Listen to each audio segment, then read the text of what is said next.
Hello friends, welcome back to my channel Jain recipes by Khyati Mehta. Friends, આજે હું નૂડલ્સની એક એવી રેસીપી લઈને આવી છું જેમાં નથી મેંદો અને નથી ઘઉંનો લોટ. નૂડલ્સ સાથે સર્વ કરવા માટે આપણે ગ્રેવી પણ રેડી કરશું, તો પૂરો વિડીયો એન્ડ સુધી જરૂરથી જોજો ને આ રેસીપી તમે ચોક્કસથી ટ્રાય કરજો અને મને કમેન્ટ બોક્સમાં કહેજો તમને કેવી લાગી. તો ચલો ફ્રેન્ડ્સ, આપણે noodles with chilli Basil gravy બનાવવાનું સ્ટાર્ટ કરીએ. હવે જો તમને મારી આજની બતાવેલી રેસીપી ગમે તો મારી ચેનલને સબસ્ક્રાઈબ જરૂરથી કરજો અને સાથે સાથે બેલ આઇકન પર પણ ક્લિક કરજો. હેલો ફ્રેન્ડ્સ, નૂડલ્સ બનાવવા માટે આપણે સૌથી પહેલાં 2 કપ ચોખાનો લોટ લીધો છે. એને આપણે એક મોટા બોલમાં લઈ લઈશું. હવે એમાં સ્વાદ પ્રમાણે મીઠું લઈ લઈશું અને જરૂરિયાત પ્રમાણે પાણી લઈને લોટ બાંધી લઈશું. થોડું થોડું કરીને જ પાણી એડ કરવાનું છે, જેથી લોટ એકદમ ઢીલો બી ન થઈ જાય, કારણ કે ચોખા જૂના હશે તો પાણી વધારે પીશે ને જો નવા હશે તો લોટ પાણી બહુ નહીં પીએ.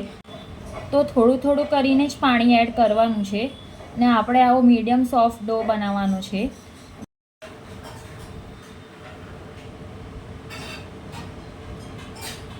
રોટલી કરતાં થોડો કઠણ ડો બનાવવાનો છે. તો આપણો મીડિયમ સોફ્ટ ડો બનીને રેડી છે. હવે નૂડલ્સ બનાવવા માટે આપણે ડોને 2 ભાગમાં ડિવાઈડ કરી લઈશું ને આવી રીતે સિલિન્ડર શેપમાં રોલ કરીને રાખી દઈશું.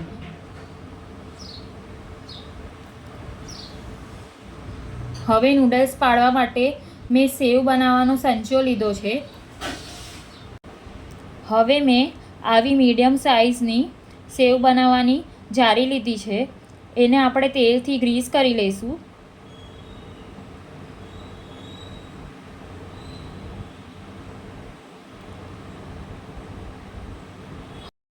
હવે જારીને આપણે સંચામાં ફિટ કરી દઈશું અને સંચાની અંદરની સાઈડમાં પણ આપણે તેલ લગાડીને ગ્રીસ કરી લઈશું.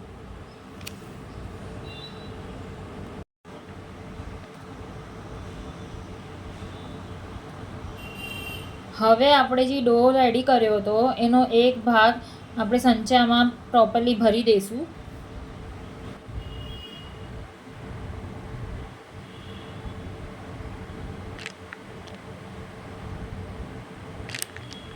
હવે નૂડલ્સ બનાવવા માટે મેં એક ચાયણી લીધી છે, એને પણ આપણે તેલથી પ્રોપરલી ગ્રીસ કરી લઈશું ને આવી રીતે નૂડલ્સ પાડતા જશું. તમે જોઈ શકો છો, આપણે આવી રીતે ધીરે ધીરે નૂડલ્સ પાડવાના છે. આવી રીતે સંચામાં જેટલો લોટ છે એ બધા લોટમાંથી આપણે નૂડલ્સ પાડી લઈશું.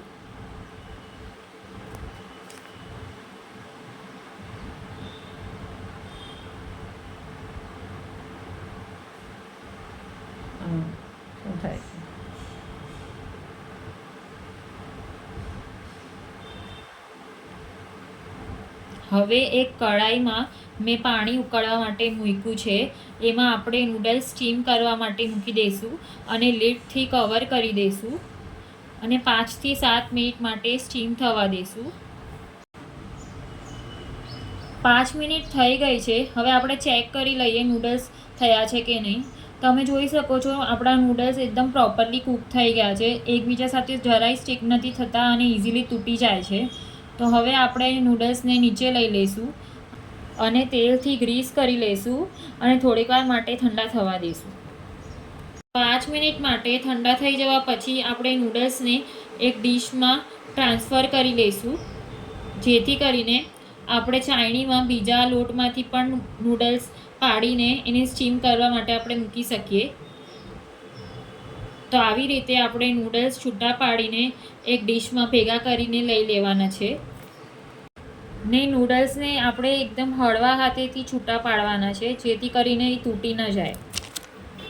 એક બેચના નૂડલ્સ આપણે છૂટા પાડી લીધા છે. હવે આવી જ રીતે બીજા બેચના નૂડલ્સ પણ આપણે બીજા જે લોટ વધ્યો છે એમાંથી પાડી લઈશું અને સ્ટીમ કરી લઈશું. જો સ્ટીમ થયેલા નૂડલ્સ ઇઝીલી છૂટા ન પડે તો નૂડલ્સ પાડતી વખતે આપણે વચ્ચે વચ્ચે એને તેલથી ગ્રીસ કરી લેવું, જેથી કરીને નૂડલ્સ સ્ટીમ થયા પછી જલ્દી છૂટા પડી જાય. હવે આ નૂડલ્સ પણ આપણે ચેક કરી લઈએ. તમે જોઈ શકો છો નૂડલ્સ આપણા કૂક થઈને રેડી છે. હવે આ નૂડલ્સ પણ તેલથી ગ્રીસ કરીને ઠંડા થાય એટલે બધા જ નૂડલ્સ આપણે એક બોલમાં ભેગા કરી લઈશું. તમે જોઈ શકો છો આપણા બધા જ નૂડલ્સ કેટલા સરસ અને છૂટા થયા છે. જરાય પણ એકબીજા સાથે સ્ટીક નથી થતા. બધા નૂડલ્સ પ્રોપરલી કૂક થઈ ગયા છે.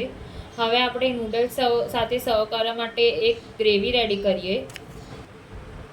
હવે ગ્રેવી બનાવવા માટે મેં કઢાઈમાં તેલ લીધું છે. તેલ ગરમ થાય એટલે આપણે મરચાંની પેસ્ટ એડ કરશું.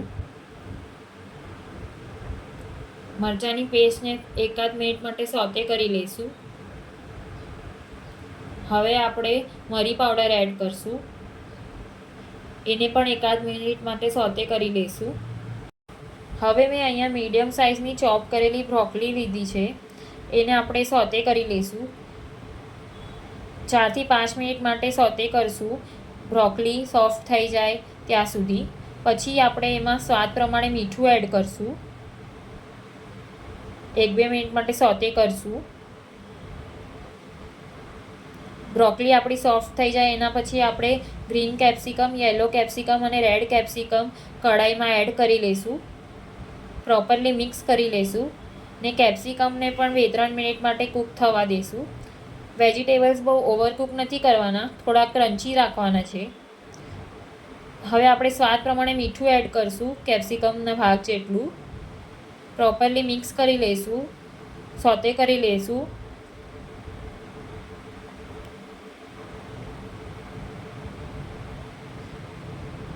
વેજીટેબલ સોતે થઈ ગયા છે. હવે આપણે ટમેટો સોસ એડ કરશું, સોયા સોસ એડ કરશું, વિનેગર એડ કરશું અને રેડ ચીલી સોસ એડ કરશું. તમે તમારા તીખાશ પ્રમાણે રેડ ચીલી સોસ ઓછો વધારે લઈ શકો છો. બધા મસાલા અને સોસ તમે તમારા સ્વાદ પ્રમાણે લઈ શકો છો. હવે ગ્રેવી બનાવવા માટે આપણે થોડું પાણી એડ કરશું અને એને બોઇલ થવા દઈશું.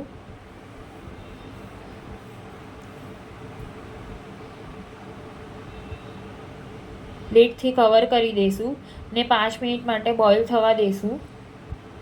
તમે જોઈ શકો છો ગ્રેવી આપણી બોઇલ થઈને રેડી છે. હવે આપણે એમાં કોર્નફ્લોરની સ્લરી એડ કરશું, જેનાથી ગ્રેવી થીક થાય. હવે કન્સિસ્ટન્સી થોડીક પતલી લાગે છે, તો હવે ફરીથી કોર્નફ્લોરની સ્લરી એડ કરશું. કન્ટિન્યુઅસલી સ્ટર કરતા રહીશું, જેથી કરીને સ્લરી નીચે તળિયે ચોંટી ન જાય. હવે આપણે ટેસ્ટ કરી લઈશું. મીઠું ઓછું લાગે છે તો મીઠું એડ કરી લઈશું. હવે બેઝિલ લીવ્સ લીધા છે મેં ચોપ કરેલા, એ પણ એડ કરી દઉં છું ગ્રેવીમાં ને થોડીક વાર માટે બોઇલ થવા દઈશું.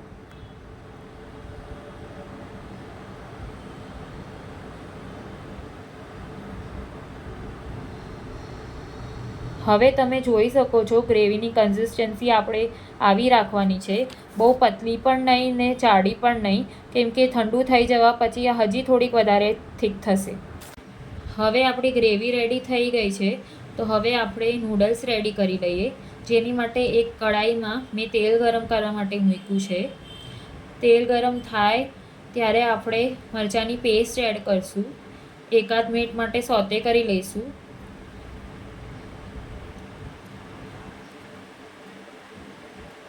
મરી પાવડર એડ કરશું.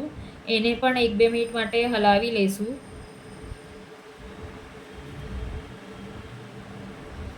હવે મેં અહીંયા ફણસી લીધી છે, જેને મેં આવી રીતે ચોપ કરી લીધી હતી. ફણસી પણ એડ કરી લઈશું.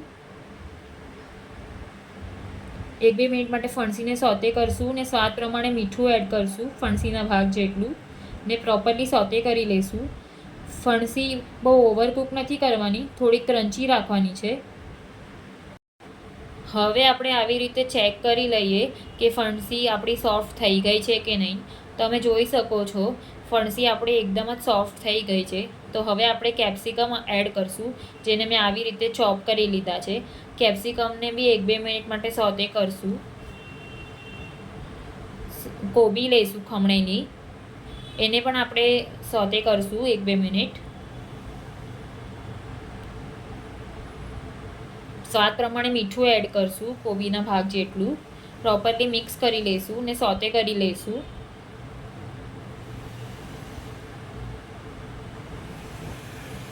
આપણા વેજીટેબલ સોતે થઈને રેડી છે. હવે આપણે વિનેગર એડ કરશું, પ્રોપરલી મિક્સ કરી લઈશું. હવે આપણે નૂડલ્સ લઈ લઈશું.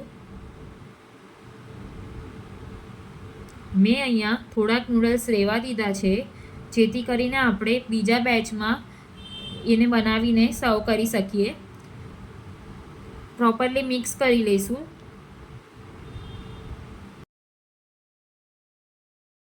આપણે નૂડલ્સ એકદમ હળવા હાથેથી મિક્સ કરવાના છે, જેથી કરીને નૂડલ્સ તૂટી ન જાય. ફ્રેન્ડ્સ, આપણા રાઈસ ફ્લોર નૂડલ્સ બનીને રેડી છે. હવે આપણે એને ચીલી બેઝિલ ગ્રેવી સાથે સર્વ કરી લઈએ. તો ફ્રેન્ડ્સ, આપણા Jain homemade rice floor noodles with chilli basil gravy બનીને રેડી છે. જો તમને મારી બતાવેલી રેસીપી ગમે તો મારી ચેનલને જરૂરથી સબસ્ક્રાઈબ કરજો. Thank you so much for watching my video.